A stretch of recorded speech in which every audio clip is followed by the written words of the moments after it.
Welcome to our YouTube channel, The Alien Tales, and please ensure that you have subscribed. He says I'm the love of his life. I say he's my research subject. The truth is somewhere between. Two beings, two versions of the same story. His heart, my scientific curiosity, and the data that proves we're both lying. Dr. Evangeline Thorne adjusted her neural interface headset for the third time, her fingers trembling despite 18 years of xenobiology research. The containment chamber hummed with electromagnetic fields designed to suppress hostile alien abilities, though the being inside appeared remarkably human. Subject designation Xerian 7. She spoke into her recorder, watching the tall figure pace behind the translucent barrier. Male humanoid, approximate age 30 standard years. Intelligence assessment, extraordinarily high. Threat level, unknown. The alien, Darius, he'd insisted on calling himself, stopped pacing and pressed his palm against the barrier. Where his skin touched, the energy field rippled with impossible colors that shouldn't exist in this dimension. You keep calling me a subject. His voice resonated through the chamber's speakers, carrying an accent she couldn't place. But I volunteered for this study, remember? I came to you. Evangeline's stylus paused over her datapad. That was the problem. No alien species had ever sought out Earth for peaceful contact. Every first contact scenario in their databases involved either invasion or accident. Yet 6 months ago, a single ship had appeared at the edge of their solar system, broadcasting coordinates and requesting permission to land. One passenger, one request, to study human emotions. Your motivations remain unclear, she replied professionally. Your species' intentions toward Earth. My species doesn't know I'm here. Darius moved closer to the barrier, and she caught sight of his eyes. Too green, too bright, with flecks of silver that seemed to move independently. I told you, Doctor. I came because of the data streams we intercepted. Your literature, your music, your art. You have something we lost long ago. And what's that? He smiled, and despite her scientific detachment, something in her chest fluttered. The ability to love. The recording device slipped from her suddenly nerveless fingers. 3 weeks into the study, Evangeline's carefully constructed protocols were crumbling. The biometric sensors attached to Darius should have been recording typical alien physiology, whatever that meant, but instead, his readings were becoming increasingly human. Impossible, she muttered, reviewing the data for the 4th time. Heart rate, brain wave patterns, even cellular regeneration, everything was gradually shifting to match baseline human parameters. Either her equipment was malfunctioning, or something unprecedented was happening. Good morning, Eva, Darius called from his chamber, using the nickname she'd never given him permission to use. You look tired. Another sleepless night analyzing my boring data? She looked up sharply. How did you? The chamber is soundproofed. Is it? He tilted his head, studying her with those unsettling eyes. Or maybe I'm just getting better at reading you. The truth was more disturbing than his potential psychic abilities. She had been losing sleep, but not because of the data. Because of him. Their daily interviews had evolved from clinical exchanges to something resembling conversations. He asked about her life, her dreams, her fear of deep water that stemmed from a childhood accident. Information she'd never shared with anyone. Subject exhibits increasing emotional intelligence and apparent empathy, she dictated, keeping her voice steady.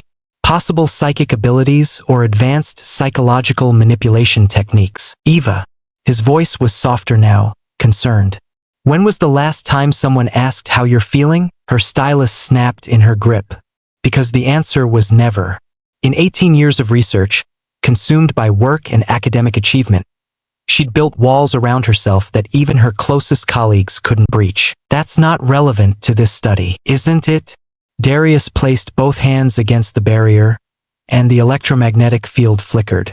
I'm here to learn about love, and you're the first human who's made me understand what longing feels like. The containment alarms shrieked through the laboratory at 0347 hours, jolting Evangeline from her makeshift bed in the observation room. She'd taken to sleeping at the facility, telling herself it was dedication to the research. The truth was becoming harder to ignore. Red emergency lights bathed the corridor as she ran toward Darius's chamber, her bare feet slapping against cold metal. The electromagnetic barrier was down, energy readings fluctuating wildly on every monitor. Through the chaos, one impossibility stood out. The chamber door was open from the inside. Darius! She burst through the entrance, expecting to find him gone, escaped into the facility's maze of corridors. Instead, he sat calmly on his cot, reading one of the books she'd brought him, her personal copy of Wuthering Heights, annotated in her own handwriting. "You came running," he observed, not looking up from the page. "Barefoot, hair undone, heart racing. The biometric sensors in your quarters are quite detailed. How did you?" She gestured at the disabled security systems. The open door, the readings that made no scientific sense. "I didn't." He finally met her eyes, and she saw something there that made her breath catch. Vulnerability. Fear. "It responded to my emotional state. When I realized what was happening to me, what you were doing to me without even trying. The systems couldn't contain it." Evangeline approached slowly, her scientific mind cataloging impossible observations.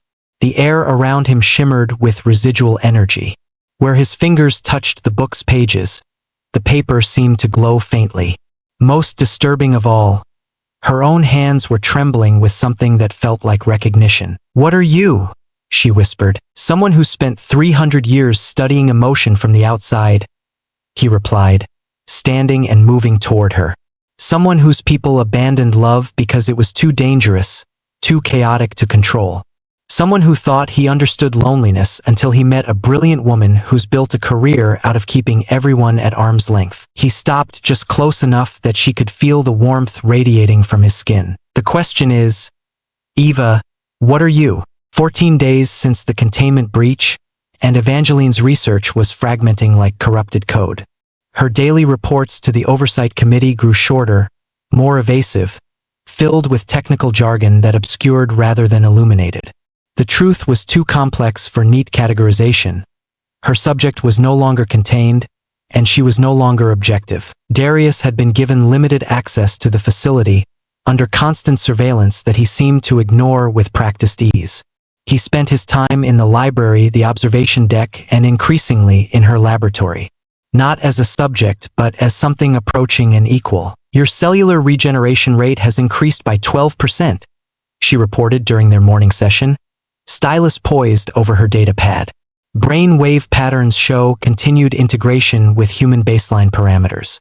How do you explain these changes?" "Adaptation," he replied, not looking up from the quantum physics journal he was reading, and somehow comprehending despite having no formal education in earth science. "My species evolved to mirror the dominant emotional patterns of our environment. It's how we survived on worlds that would have driven us insane. But you're not just adapting. You're..." She struggled for clinical terminology to describe what her instruments were recording. "You're becoming human. Genetically. Biologically. That's impossible, is it?" He set down the journal and fixed her with that unnerving stare.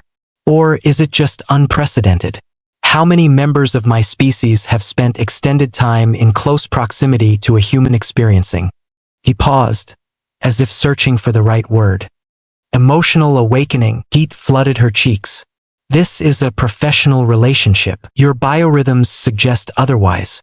Heart rate elevated whenever I enter the room. Sleep patterns disrupted. You've stopped eating regular meals."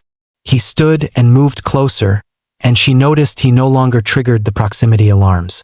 The facility's systems were learning to recognize him as belonging here. "When was the last time you went home, Eva?" She couldn't remember. The outside world had become abstract, irrelevant. There was only the lab, the data, and him. "I'm documenting unprecedented xenobiological phenomena. You're falling in love." The data pad clattered to the floor. 2 a.m. in the empty laboratory, and Evangeline stood before a wall of monitors displaying data that defied every principle of xenobiology she'd spent her career mastering. Sleep had become impossible. Her mind raced through scenarios, explanations, theories that crumbled under scrutiny. "You should rest," Darius said from the doorway, and she didn't flinch anymore at his uncanny ability to appear when her thoughts grew darkest. "The genetic changes are accelerating," she said without turning around. Your DNA is restructuring itself to match human patterns, but selectively, keeping advantageous traits, discarding others. It's not random adaptation. It's deliberate evolution. Yes, that level of biological control requires conscious manipulation of cellular structure. Your species doesn't just mirror emotions. You mirror the physical characteristics of whatever you bond with. She finally faced him, pieces of an impossible puzzle clicking into place. How long does the process take? It depends on the intensity of the connection. He moved closer, and she noticed his appearance had indeed shifted over the past weeks. His features were more familiar now, as if her subconscious preferences were somehow guiding his transformation. For casual contact, perhaps months. For deeper bonds, weeks, she finished. The same time frame as our study. Eva. His voice carried a note of something like regret. There's something you need to understand about my species' relationship with love. She steeled herself for revelation, for the confirmation of suspicions that had been growing like a tumor in her chest. You can't feel it naturally. That's why you came here, not to study it, but to experience it through me. No. He was close enough now that she could see the silver flecks in his eyes had organized themselves into patterns that reminded her of constellations she'd loved as a child. It's worse than that. What do you mean? We can feel it. We always could. But when we do. He reached out slowly, giving her time to pull away. She didn't. His fingers brushed her cheek, and where they touched, her skin tingled with electricity. We become addicted, obsessed. We lose ourselves completely. Her breath caught. That's why your people abandoned it, and that's why I'm changing. Because the moment I looked at you, I was already lost. The emergency meeting convened at 0600 hours in conference room C, with Director Harrison presiding over a collection of stern faces and classified folders. Evangeline sat at the far end of the table, her research summary glowing on the presentation screen like an indictment. Dr. Thorne, Harrison's voice cut through the morning tension. Your progress reports have become concerning. We need clarification on several points. She'd prepared for this moment, rehearsed clinical explanations for phenomena that transcended scientific understanding. The subject demonstrates unprecedented adaptive capabilities. The subject has been given facility access beyond his clearance level, interrupted Dr. Reyes from psychological assessment. He's been observed in restricted areas, accessing classified databases. Your supervision protocols have failed. Furthermore, added Dr. Kane from security, biometric analysis suggests you've developed an inappropriate emotional attachment. We're recommending immediate reassignment. The words hit like physical blows, but Evangeline kept her expression neutral. My emotional state doesn't compromise the scientific validity of my observations, doesn't it? Harrison leaned forward, his expression grave. Because according to your own data, the subject's biological changes correlate directly with proximity to you. Remove you from the equation, and what happens to our unprecedented adaptive alien? She thought of Darius, currently confined to his original chamber while this meeting determined his fate.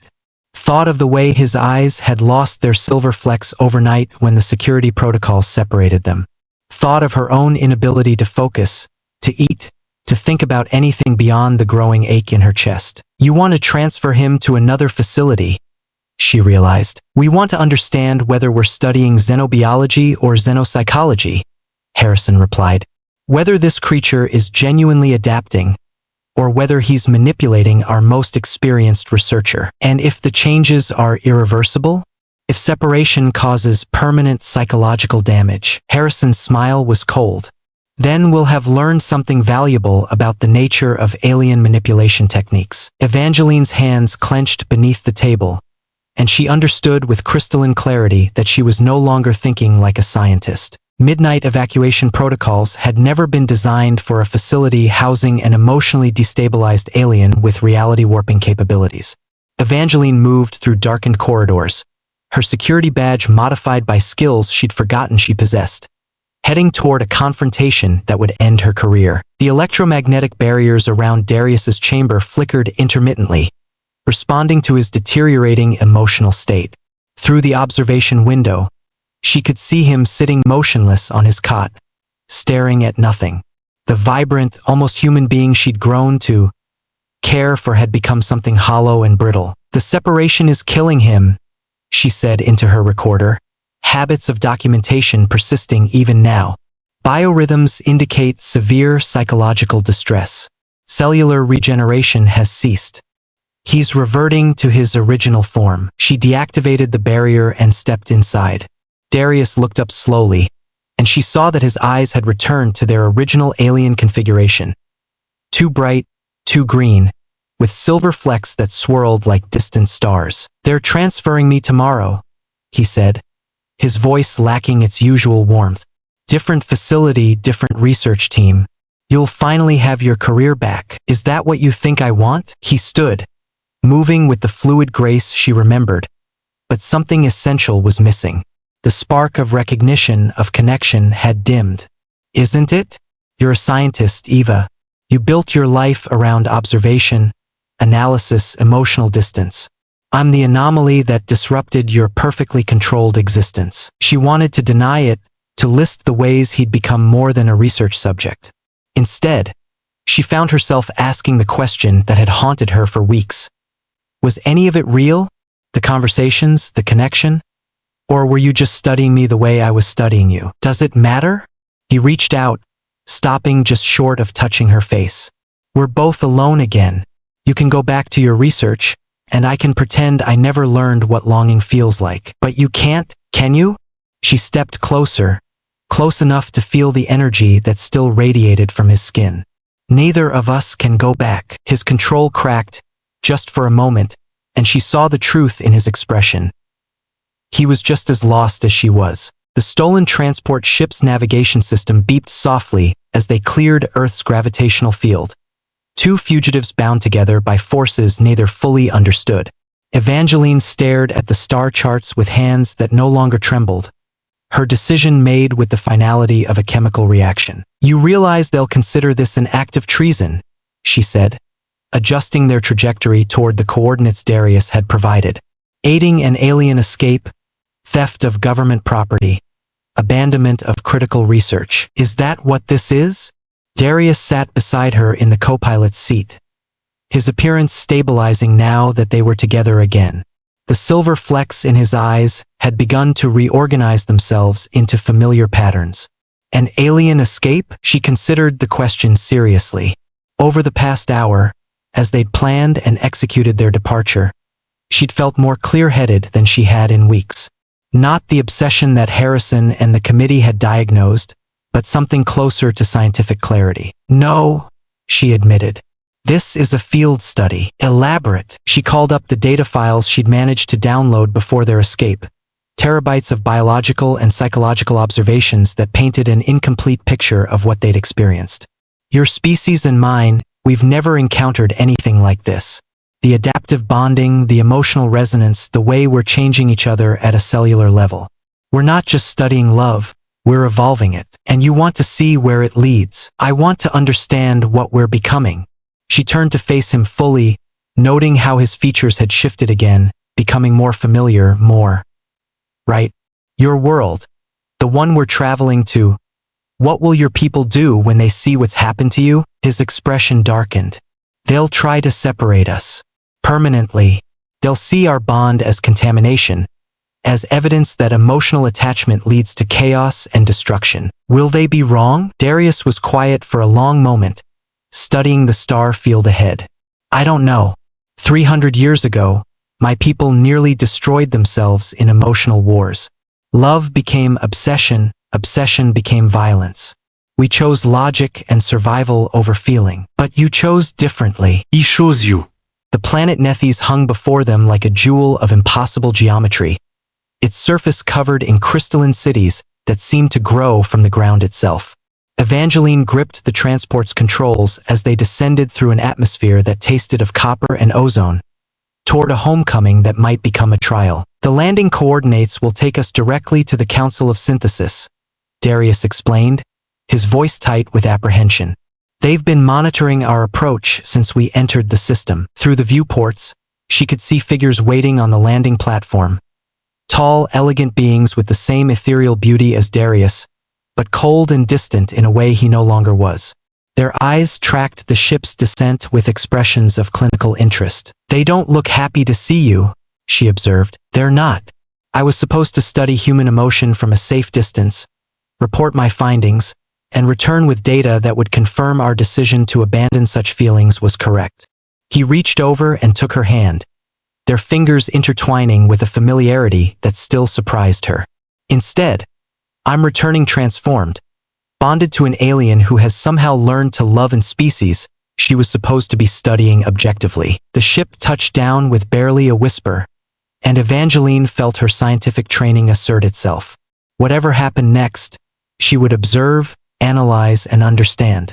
But as the airlock cycled open and they stepped onto alien soil together, she realized that objectivity was no longer possible. The council members approached with measured steps, their faces masks of controlled disappointment.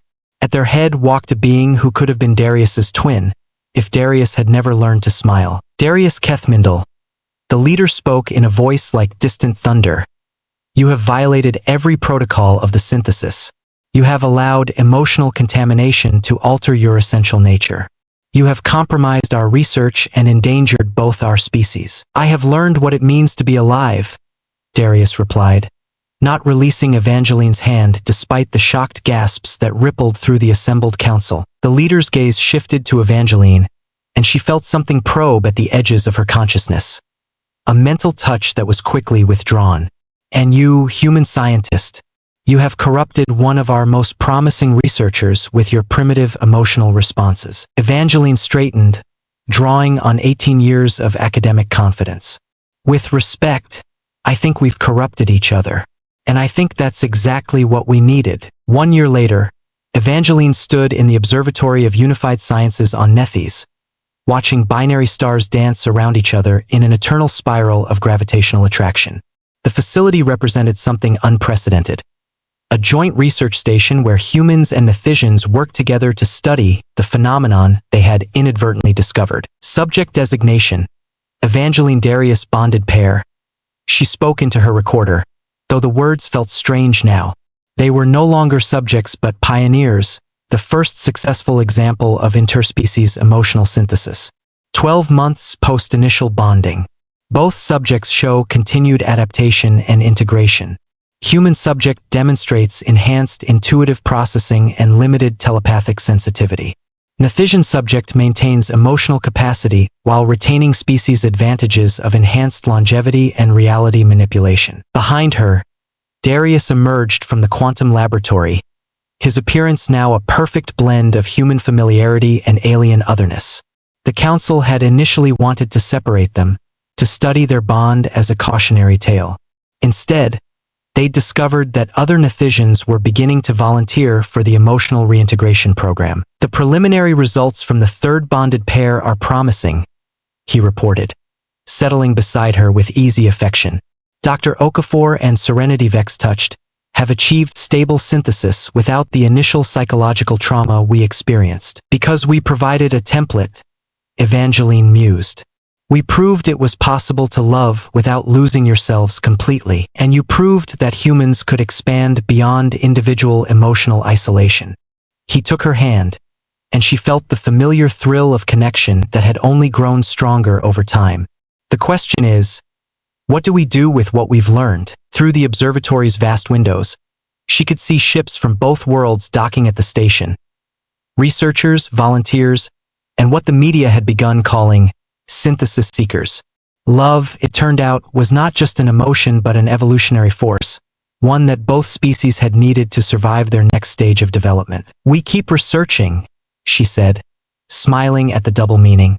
"We keep pushing boundaries, asking questions, and discovering what we're capable of becoming. Together. As the binary stars continued their cosmic dance, Evangeline updated her final log. "The hypothesis has been confirmed. Love is not a weakness to be studied but a catalyst for evolution. Research continues indefinitely." She paused the recording and looked at Darius, seeing past the scientist and the subject to something far more complex and beautiful. "He says I'm the love of his life," she whispered. "I say he's my research subject.